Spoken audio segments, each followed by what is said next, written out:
Man up. We men are made up by a series of bullshit folk stories passed down from generation to generation, predetermining our vision of glories, innately protective of our territories whilst aimlessly trying to live up to society's masculine inventories. We're taught that we should stand our ground and fight, but overlooked is the fact it pays to be bright, to first see the light in others before exercising our claims of being hard and hunting at night. Smoking weed is sold as a statement of teenage prominence, living the dream through playground dominance, bonding over the highs and establishing commonness. But they forget to mention that for some, it messes with your head in those quiet moments where we're consumed with dread, following our mates down the rabbit hole because we're easily led. Drinking hard and drinking fast, the promise that the party days will forever last. Yet childlike innocence is lost with every glass until we're supping back to suppress the past.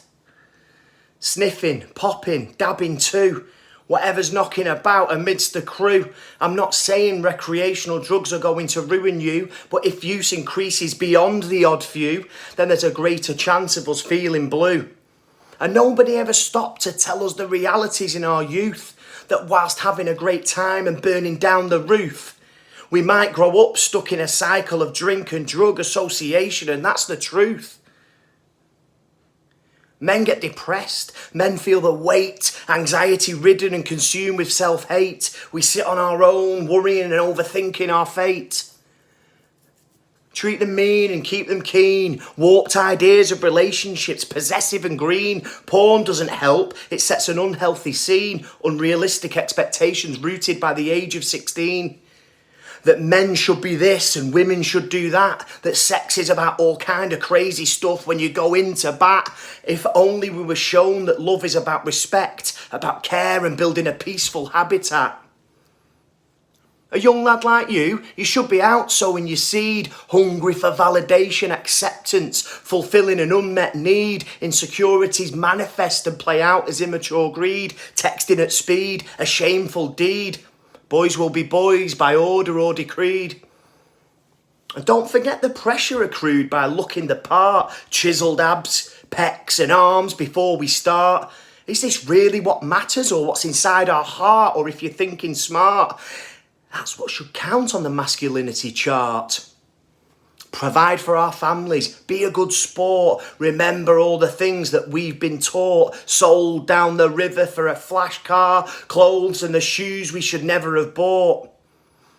Down to the bookies for an acca, something we learn pretty hasty. The favourite in the 315 at Haydock looks pretty tasty. Flashing the cash, wages gone in a flash. Chasing losses and being rash. Popping champagne with our winnings was such a catch. Until we're punting on the dogs, the horses, and how many corners there's going to be in a match. Then drowning in sorrow as our savings disappear down the hatch. Brave smiles and conversation filler, thoughts getting shriller. Is it any wonder so many succumb to the silent killer? And so when it gets up too much, money, drinking, image, the stress, we don't dare to cry. Men are supposed to be strong and tears we're deceived to defy. We don't feel confident enough to ask why. No matter how desperate and hard we try, we think that we must stand tall, to man up, to solve it all and be that guy. Of course, none of this is set in stone. The pressure is real, but we're not on our own. We need to normalise that it's okay for men to talk and have a little moan. Maybe exercise and eat well too and spend less time on our phone. Perhaps lasting change can come by making our mistakes and wisdom available to loan. But the next generation of young men need to be freed from the burdens of prehistoric expectation on their quest to be grown.